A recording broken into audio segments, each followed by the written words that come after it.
Fala galera, beleza? Eu sou o professor Evandro Ávila, vamos dar continuidade ao nosso curso de Cálculo 1. Na aula de hoje, ainda abordando o tema de limites, falamos de limites infinitos, agora vamos falar de limites no infinito. Ok? Qualquer dúvida, críticas, sugestões, mandem mensagens por e-mail que aparece aqui na tela, a nossa página no Instagram ou no nosso canal no YouTube. Vamos lá? Bom, pessoal, qual a diferença da aula passada para a aula de hoje?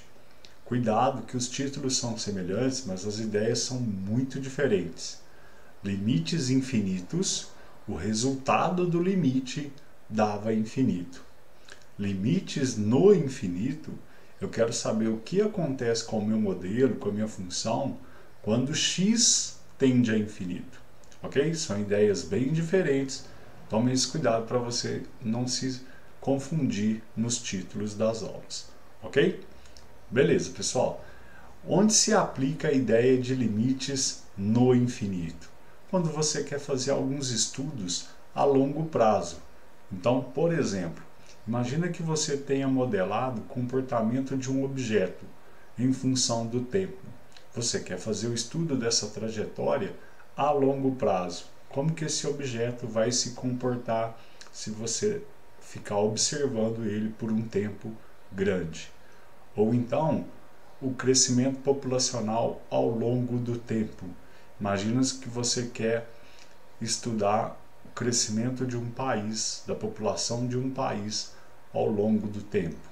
Ou então, um lucro a longo prazo. Você fez um investimento numa caderneta e quer estudar quanto que vai ser esse lucro se você deixar esse dinheiro lá por muito tempo. Então, estudos que envolvem longo prazo, geralmente a gente trabalha com a ideia de limites no infinito. A gente quer estudar o que vai acontecer com o meu modelo, com a minha função, depois de um longo tempo, depois de um longo prazo. Ok? Essa é a ideia para você entender como, para que e onde a gente pode aplicar limites no nosso dia a dia, limites no infinito, ok? Vamos ver alguns exemplos, algumas ideias de como se calcular quando aparece essa ideia, ok? Então veja só, trago um primeiro exemplo, limite de 4x menos 3 sobre 2x mais 5.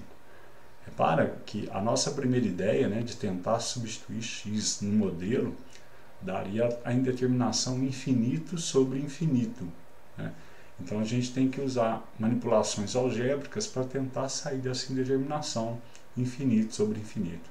A ideia aqui, pessoal, é bem simples. É tentar colocar em evidência, essa vai ser a grande sacada para a resolução desse tipo de exercício, colocar em evidência o termo de maior grau. Então, por exemplo, eu tenho um polinômio de primeiro grau dividido por um polinômio de primeiro grau. Ou seja, basta eu colocar x em evidência, tanto no numerador quanto no denominador. Ao simplificar esses valores de x, eu fico com um novo limite. E aí, repare que eu não caio mais em determinações, porque quando x tende a infinito, 3 sobre x tende a zero, e 5 sobre x também tende a zero. Então, no numerador ficaria 4 menos o zero, 4, 2 mais 0, 2. Então, teria um resultado, 4 sobre 2, essa resposta tende a 2. Ok? Simples assim. Limites no infinito, basta você jogar o valor de x, perceber que vai cair numa indeterminação infinito sobre infinito, olhar o termo de maior grau e colocá-lo em evidência. Então, na letra B, um termo quadrático dividido por um termo cúbico. Coloque o cúbico em evidência. Ah, mas não aparece o termo cúbico no numerador. Sim, mas você consegue, ainda assim, por meio de manipulações, colocá-lo em evidência, tá bom? Dá uma olhada como que eu faço. É bem simples, bem tranquilo. Qualquer dúvida, podem enviar mensagens, ok? Coloque o x ao cubo em evidência, faça a simplificação. Repare que o meu numerador, quando x tende a infinito, vai ficar 0 menos 0 mais 0.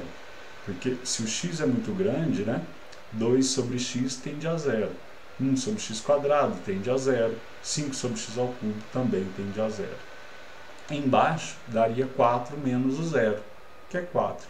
Então o meu novo limite está dando 0 sobre 4, que é zero, ou seja, eu saio da indeterminação. Beleza?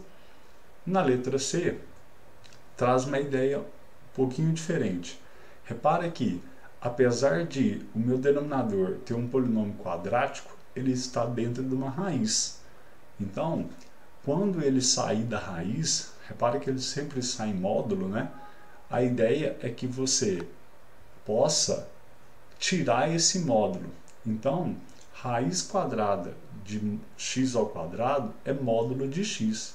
Então, apesar de estar ao quadrado, o fato dele sair x elevado a 1 faz com que você tenha que repensar essa ideia de colocar sempre de maior grau, ok?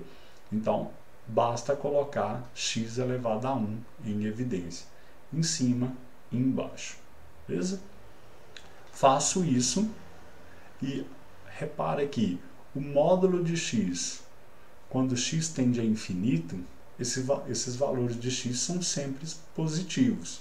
E a gente viu na nossa aula de módulo que o módulo de um número positivo é simplesmente ele mesmo, né? Quando x é positivo. Então, eu excluo essa ideia do módulo, né? Simplesmente escrevo x, simplifico as expressões e crio um novo limite. Quando x tende a infinito, eu vou ficar com 3 sobre a raiz quadrada de 2. Beleza? Na letra D, o mesmo exercício, porém x tendendo a menos infinito. Onde muda, mais uma vez, na ideia do módulo. A raiz quadrada de x quadrado é módulo de x. Mas, se o meu x tende a menos infinito, a gente viu na função modular que o módulo de x é menos o x se esse x é negativo. Então, para eu sumir com o módulo, ao invés de colocar módulo de x, eu coloco menos o x. E aí na simplificação gera o menos 1, já que x dividido por menos x é menos 1, e a resposta fica menos 3 sobre a raiz de 2. Então muita atenção nessa ideia quando aparecer um polinômio quadrático dentro de uma raiz.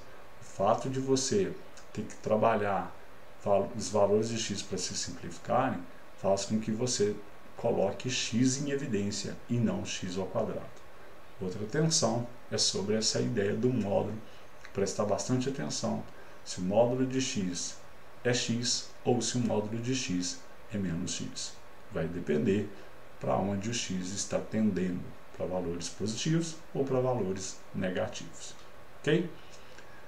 Na letra E, trago um novo exemplo. Limite x quadrado sobre x mais 1. Repare que eu uso a ideia de colocar o de maior grau em evidência, e aí eu caio 1 sobre x mais 1 sobre x quadrado. Repare que eu estou caindo em determinação do tipo k sobre 0, porque no meu denominador está dando 0. 1 sobre x tende a 0 e 1 sobre x quadrado também tende a 0. Ah, Vila, não tem que fazer limites laterais? A gente viu nas aulas passadas que sim. Porém, não tem sentido a gente fazer limites laterais quando x tende a infinito, né? Obviamente, se x tende a infinito positivo, 1 sobre x obviamente vai dar 0. 1 sobre x quadrado tende a dar 0. Então, obviamente, eu teria 1 sobre 0 tendendo por valores positivos. Por isso que a resposta tende a mais infinito, ok? Tende a 0 e tende a 0 por valores positivos. Uma outra ideia na letra F. Coloco x quadrado em evidência, simplifico, porém repare que quando x tende a 0, tende a infinito, vai dar 0 menos 1 no meu denominador, e embaixo daria 0 mais 0. Então eu teria menos 1 dividido por algo tendendo a 0 positivamente. Então por isso que daria menos no jogo de sinal, e 1 dividido por um número muito pequeno tende a dar um número muito grande. Por isso a resposta é menos infinito. Ok? Então muito cuidado com essa ideia desse jogo de sinais, Viu que a ideia é simples para se resolver o cálculo de limites quando x tende a infinito, basta prestar atenção no termo de maior grau e colocá-lo em evidência. Espero que tenha ficado claro suas aplicações. Até a nossa próxima aula, ok? Bons estudos, pessoal. Muito obrigado. Valeu!